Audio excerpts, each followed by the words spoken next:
લગ્ન થયા. જ્યારે હું પહેલીવાર વર તરીકે મારા સાસરે પહોંચ્યો ત્યારે થોડીવાર માટે મેં કોઈની સામે જોયું નહીં.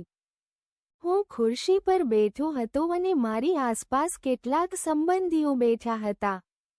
ત્યારે અચાનક મારી નજર સામે ઊભેલી એક છોકરી પર પડી. છોકરી મારી સામે જોઈ હળવેથી હસતી હતી. તે સમયે હું વર હતો તેથી હું વિચારતો હતો કે મારા કપડામાં અથવા મારા કપાળ પરના તિલકમાં કંઈક ખોટું છે. પછી મેં મારી વહુને બોલાવીને પૂછ્યું મારા કપડાં અને કપાળ પરના નિશાન સાચા છે કે નહીં. પછી ભાભીએ જવાબ આપ્યો, બધું બરાબર છે. તમે એકદમ મહાન દેખાઈ રહ્યા છો. થોડી વાર પછી જ્યારે હું જઈને ઓસરીમાં બેઠો ત્યારે પેલી છોકરી મારી પાછળ આવીને બેઠી.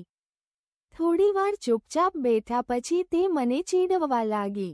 કારણ કે હું પહેલીવાર મારા સાસરે જઈ રહ્યો હતો, તેથી હું તે છોકરીને કંઈ કહી શકતો નહોતો. લાંબા સમય સુધી ચીડોતા અને મજાક કર્યા પછી, હું તે છોકરીને કહું છું, જો તું મને વધારે પસંદ કરે છે, તો તું પણ મારી સાથે લગ્ન કરી લે. દરમિયાન છોકરી મને કહે છે, જો હું તમારી સાથે લગ્ન કરીશ તો મારી મોટી બહેન સાથે કોણ લગ્ન કરશે? પછી મને ખબર પડી કે આ છોકરી મારી સાળી લાગે છે.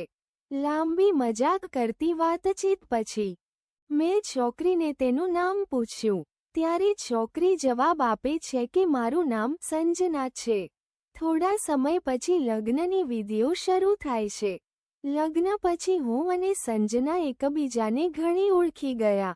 સંબંધમાં તેની સાળીના કારણે તે મારો મોબાઈલ નંબર લે છે.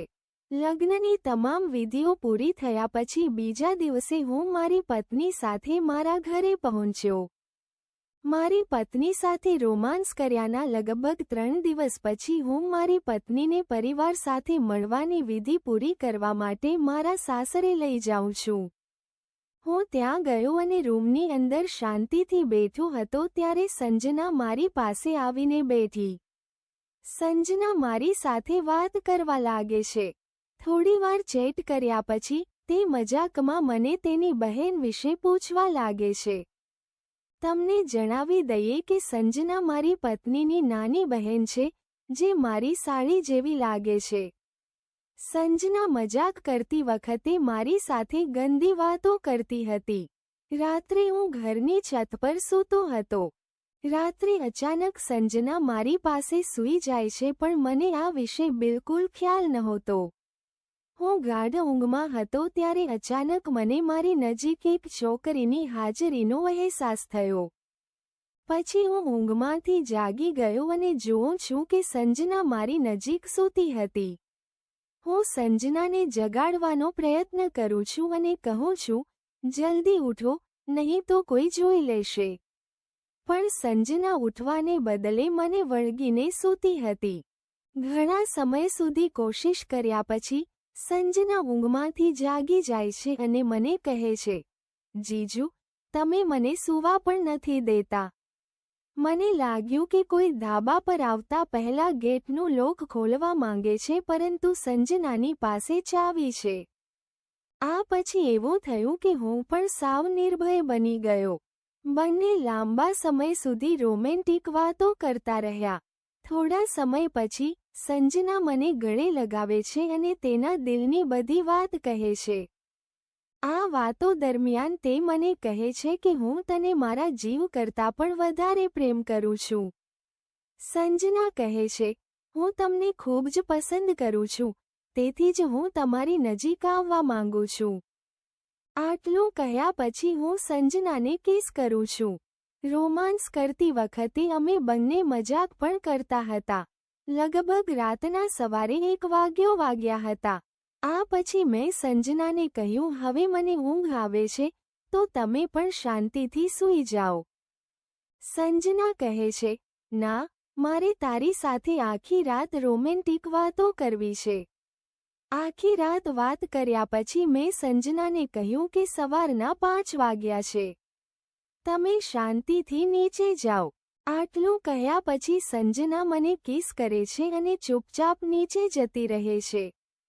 બીજા દિવસે હું મારી પત્નીને મારી સાથે લઈને મારા ઘરે જઉં છું. મને ઘરે જતો જોઈને સંજનાના ચહેરા પરથી સ્મિત જતું રહે છે અને તે મારા પર ગુસ્સે થઈ જાય છે. કારણ કે મેં રાત્રે સંજનાને કહ્યું હતું કે હું 2 દિવસ માટે તારા ઘરે રહેવા આવ્યો છું. તેથી જ હું કહું છું, કદાચ તમે જાણતા નથી કે તમે ક્યાં સૂઈ રહ્યા છો. આ પછી સંજનાએ કહ્યું, હું સારી રીતે જાણું છું કે હું ઘરની છત પર તમારી પાસે સૂઈ રહી છું. પછી મેં કહ્યું, તમે શાંતિથી નીચે જાઓ અને સૂઈ જાઓ અને મને સૂવા દો. ત્યારે સંજના કહે છે, મેં ઘરની છત પરના ગેટને તાળું મારી દીધું છે. હવે મારી પરવાનગી વગર કોઈ આવી શકશે નહીં. આ સાંભળીને મેં પણ થોડી રાહત અનુભવી. લગભગ 1 કલાક પછી હું મારા ઘરે પહોંચું છું. ઘરે પહોંચ્યા પછી પણ મારું મન સંજના તરફ ખેંચાઈ રહ્યું હતું. થોડી વાર પછી સંજના મને બોલાવે છે અને કહે છે, સાળી, તમે કહેતા હતા કે હું 2 દિવસ રોકાઈશ અને પછી જતો રહીશ. મેં કહ્યું, મારે કોઈ કામને લીધે જવું હતું. પણ આગલી વખતે હું ચોક્કસ રહીશ અને તમારા કહેવા પછી જ પાછો આવીશ. થોડી વાર વાત કર્યા પછી સંજનાએ કોલ ડિસ્કનેક્ટ કર્યો. નવા પરણેલા હોવાથી મને એક સાથે 2 છોકરીઓનો પ્રેમ મળી રહ્યો હતો. એક બાજુ મારી પત્ની છે જે મને પ્રેમ કરે છે અને બીજી બાજુ મારી સાળી છે જે મને પ્રેમ કરે છે. તે બંને મને તેમના જીવ કરતાં પણ વધારે પ્રેમ કરે છે. લગભગ 2 મહિના પછી સંજના સાથે વાત કરીને હું મારા સાસરે પહોંચું છું. બીજી તરફ સંજનાને પહેલા જ ખબર હતી કે હું તેના ઘરે આવવાનો છું. તેથી જ સંજનાએ મારા સૂવાની વ્યવસ્થા પહેલેથી જ કરી દીધી હતી. પહેલાની જેમ આ વખતે પણ સંજના મારા જ પથારીમાં મારી સાથે વાત કરી રહી હતી. શિયાળાનો સમય હોવાથી અમે બંને એક જ રૂમમાં સૂતા હતા. આજે પણ સંજના અને હું એકબીજાને મળતા રહીએ છીએ.